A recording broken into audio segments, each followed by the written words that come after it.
ಇನ್ನು ಕಾಂಗ್ರೆಸ್ ಹಾಗೆ ಬಿಜೆಪಿಯ ನಡುವೆ ಮನ್ರೇಗಾ ವಾರ್ ಬಹಳ ಜೋರಾಗಿ ನಡೀತಾ ಇದೆ. ಅದರಲ್ಲೂ ಮೊನ್ನೆ ಸಂಗಪ್ಪ ಜಾಹೀರಾತು ಕೊಟ್ಟು ಪಂಚ್ ಕೊಟ್ಟಿದ್ದಂತ ಕಾಂಗ್ರೆಸ್ಗೆ ಬಹುಶಃ ಇವತ್ತು ನೀವು ಬೆಳಬೆಳಗ್ಗೆ ಪೇಪರ್ ನೋಡಿದಂತ ಸಂದರ್ಭದಲ್ಲಿ ಗೊತ್ತಾಗಿರ್ಬೋದು, ಬಿಜೆಪಿ ಕಾಂಗ್ರೆಸ್ಗೆ ನುಂಗಪ್ಪ ಜಾಹೀರಾತು ಕೊಡೋ ಮುಖೇನವಾಗಿ ತಿರುಗೇಟು ಕೊಡ್ತಾ ಇದೆ. ಇಷ್ಟಕ್ಕೂ ಏನಿದು ಹಾಗಾದ್ರೆ ಸಂಗಪ್ಪ ನುಂಗಪ್ಪ ಡಿಶುಮ್ ಡಿಶುಮ್, ಬನ್ನಿ ನೋಡೋಣ.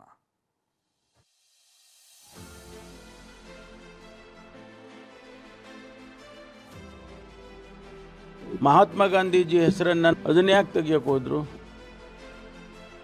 ಗಾಂಧಿಗಿಂತ ಜಾಸ್ತಿ ನಿಮ್ಮ ಮನೆ ತಂದೆ ಹೆಸರಿದೆ. ಈಗಾಗಲೇ ಗಾಂಧೀಜಿಯವ್ರನ್ನ ದೈಹಿಕವಾಗಿ ಮುಗಿಸಿದ್ದಾರೆ, ಈಗ ಸಿದ್ಧಾಂತವನ್ನ ಮುಗಿಸ್ಲಿಕ್ಕೆ ಹೊರಟಿದ್ದಾರೆ.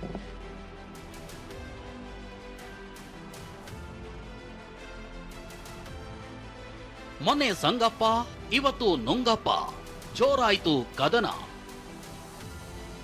ಬಿಜೆಪಿ ಕಾಂಗ್ರೆಸ್ ನಡುವೆ ತಾರಕಕ್ಕೇರಿದ ಜಾಹೀರಾತು ಸಮರ. ಕಾಂಗ್ರೆಸ್ ಹಾಗೂ ಬಿಜೆಪಿ ನಡುವೆ ಜಾಹೀರಾತು ಸಮರ ಜೋರಾಗಿ ನಡೀತಿದೆ. ಮನ್ರೇಗಾ ಯೋಜನೆಯ ಹೆಸರು ಬದಲಾವಣೆ ಖಂಡಿಸಿ ಕೇಂದ್ರ ಸರ್ಕಾರದ ವಿರುದ್ಧ ಕಾಂಗ್ರೆಸ್ ತೊಡೆತಟ್ಟಿ ನಿಂತಿದೆ.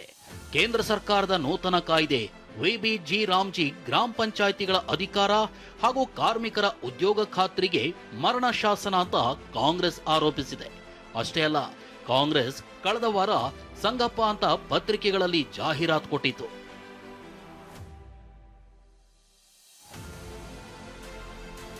ಈ ಜಾಹೀರಾತಿನಲ್ಲಿ ಖಾಕಿ ಪ್ಯಾಂಟ್, ಬಿಳಿ ಶರ್ಟ್ ತೊಟ್ಟ ವ್ಯಕ್ತಿ ಹಾಗೂ ಗಾಂಧಿ ನಡುವೆ ಸಂಭಾಷಣೆ ನಡೆದ ರೀತಿ ಬಿಂಬಿಸಲಾಗಿತ್ತು. ಸಂಗಪ್ಪ ಅನ್ನೋನು ಮಹಾತ್ಮ ಗಾಂಧೀಜಿ ಬಳಿ ಉದ್ಯೋಗ ಖಾತ್ರಿ ಅನ್ನೋದು ನಿಮ್ಮ ಕಾಲದಲ್ಲಿ ಹಕ್ಕಾಗಿತ್ತು, ಈಗದು ಕೇಂದ್ರ ಸರ್ಕಾರದ ಭಿಕ್ಷೆಯಾಗಿದೆ, ಕೇಂದ್ರ ಸರ್ಕಾರ ಕೊಟ್ಟಿದ್ದನ್ನ ತೆಪ್ಪಿಗೆ ತಗೋಬೇಕು ಅಂತ ಜಾಹೀರಾತಿನಲ್ಲಿ ಉಲ್ಲೇಖವಾಗಿತ್ತು. ಇವತ್ತು ಅದೇ ಸಂಗಪ್ಪ ಜಾಹೀರಾತಿಗೆ ಬಿಜೆಪಿ ಕೂಡ ನುಂಗಪ್ಪ ಅಂತ ಜಾಹೀರಾತು ಮೂಲಕವೇ ತಿರುಗೇಟು ಕೊಟ್ಟಿದೆ. ಮಹಾತ್ಮನನ್ನೇ ಬಂಡವಾಳ ಮಾಡಿಕೊಂಡ ನುಂಗಪ್ಪಗಳು ಅಂತ ಬಿಜೆಪಿ ಪತ್ರಿಕೆಗಳಲ್ಲಿ ಜಾಹೀರಾತು ನೀಡಿದೆ. ಕೈಯಲ್ಲಿ ಕೋಲು ಹಿಡಿದ ಗಾಂಧಿ, ಸಿದ್ದಪ್ಪ, ರಾಗಪ್ಪ, ಮಲ್ಲಪ್ಪ ಹಾಗೂ ಎಲ್ಲ ನುಂಗಪ್ಪಗಳಿರ ಅಂತ ಉಲ್ಲೇಖಿಸಲಾಗಿದೆ. ಅಲ್ಲದೆ ನನ್ನ ಹೆಸರಲ್ಲಿ 60 ವರ್ಷ ಲೂಟಿ ಮಾಡಿ ಮೋದಿ ಸರ್ಕಾರ ಜಾರಿಗೆ ತಂದಿರೋ ವಿಬಿಜಿ ರಾಮ್ಜಿ ಯೋಜನೆ ಬಗ್ಗೆ ಅಪಪ್ರಚಾರ ಮಾಡ್ತಿದ್ದೀರಾ ಅಂತ ಗಾಂಧೀಜಿ ದಂಡಿಸುವಂತೆ ಜಾಹೀರಾತು ಕೊಟ್ಟಿದೆ.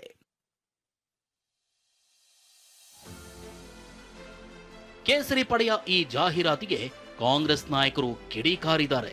ಮಹಾತ್ಮ ಗಾಂಧೀಜಿಯವರ ಬಗ್ಗೆ ಏನು, ಎಂಥ ಗೌರವ ಅಥವಾ ಎಂಥ ಭಾವನೆಗಳನ್ನು ಅವ್ರು ಇಟ್ಕೊಂಡಿದ್ರು ಅನ್ನೋದು ಇಡೀ ಜಗತ್ತಿಗೆ ಗೊತ್ತಿದೆ. ಈಗ ಹೊಸದಾಗಿ ಏನೋ ಮಹಾತ್ಮ ಗಾಂಧೀಜಿ ಬಗ್ಗೆ ಮಾತಾಡಕ್ಕೆ ಹೋಗಿದ್ದಾರೆ. ಅಷ್ಟು ಒಂದು ಗೌರವ ಇರೋದಿದ್ರೆ ಮಹಾತ್ಮ ಗಾಂಧೀಜಿ ಹೆಸರನ್ನು ನಾವು ಉದ್ಯೋಗ ಖಾತ್ರಿ ಯೋಜನೆಗೆ ಇಟ್ಟಿದ್ವಲ್ಲ, ಅದನ್ನ ಯಾಕೆ ತೆಗಿಯಕ್ಕೆ ಹೋದ್ರು? ನೋಡಿ, ಈಗಾಗಲೇ ಗಾಂಧೀಜಿಯವ್ರನ್ನ ದೈಹಿಕವಾಗಿ ಮುಗಿಸಿದ್ದಾರೆ, ಈಗ ಸಿದ್ಧಾಂತವನ್ನ ಮುಗಿಸ್ಲಿಕ್ಕೆ ಹೊರಟಿದ್ದಾರೆ. ನಮ್ಮ ಪ್ರಶ್ನೆಗೆ ಉತ್ತರ ಕೊಡ್ಲಿಕ್ಕೆ ಆಗ್ಲಾರ್ದೆ ಇವರು ವೈಯಕ್ತಿಕವಾಗಿ ಹೀಗೆ ನಿಂದನೆ ಮಾಡ್ಲಿಕ್ಕೆ ಹೊರಟಿದ್ದಾರೆ. ಮಾತಾಡೋಣ ಬನ್ನಿ, ಯಾರು ಸಂಗಪ್ಪ ಯಾರು, ನುಂಗಪ್ಪ ಯಾರು, ಯಾಕೆ ಓಡೋದ್ರಿ? ಅವಕಾಶ ಇದ್ದಾಗ ಕೌನ್ಸಿಲ್ನಲ್ಲಿ ಚರ್ಚೆ ಯಾಕೆ ಮಾಡಿಲ್ಲ? ದೇಶದ್ರೋಹಿಗಳೆಲ್ಲ ಜಿ ಅಂತಲೇ ಇಟ್ಕೊಂಡಿರೋದು. ಆ ಪಕ್ಷದ ಸೂತ್ರಧಾರರೆಲ್ಲ ಜಿ ಅಂತ ಇಟ್ಕೊಂಡಿದ್ದಾರೆ. ಮನ್ರೇಗಾ ವಿಚಾರದಲ್ಲಿ ಇವರು ವಿರೋಧ ಇಲ್ಲ. ಭಾರತೀಯ ಜನತಾ ಪಾರ್ಟಿಯವರು ಅವ್ರು ಹೇಳಿದ್ದು ಮನ್ರೇಗಾ ಪರ ಇರೋರೇ ಅವರು. ಆದರೆ ಮಹಾತ್ಮ ಗಾಂಧಿನ ಕೊಂದಿರ್ತಕ್ಕಂಥವ್ರು ಮಹಾತ್ಮ ಅವರನ್ನು ದೈಹಿಕವಾಗಿ ಕೊಂದು ಈಗ ಅವರ ಮಾನಸಿಕವಾಗಿ ಅವರ ಸಿದ್ಧಾಂತಗಳನ್ನು ಕೊಲ್ಲಿಕ್ಕೆ ಮೊದಲನೇ ಹೆಜ್ಜೆ ಇಟ್ಟಿದ್ದಾರೆ. ಆತ ಟ್ವಿಟರ್ನಲ್ಲೂ ಕಿಡಿಕಾರಿರುವ ಸಚಿವ ಪ್ರಿಯಾಂಕ್ ಖರ್ಗೆ, ಅಂದು ಗೋಡ್ಸೆಯಿಂದ ಗಾಂಧಿ ಹತ್ಯೆ, ಇಂದು ಗೋಡ್ಸೆವಾದಿಗಳಿಂದ ಗಾಂಧಿವಾದದ ಹತ್ಯೆ ಅಂತ ಕುಟುಕಿದ್ದಾರೆ.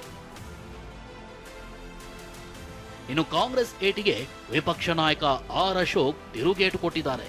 ನೀವು ನಕಲಿ ಗಾಂಧಿಗಳು, ನೀವಲ್ಲ, ನಿಮಗೂ ಗಾಂಧೀಜಿ ಕುಟುಂಬಕ್ಕೂ ಸಂಬಂಧನೇ ಇಲ್ಲ.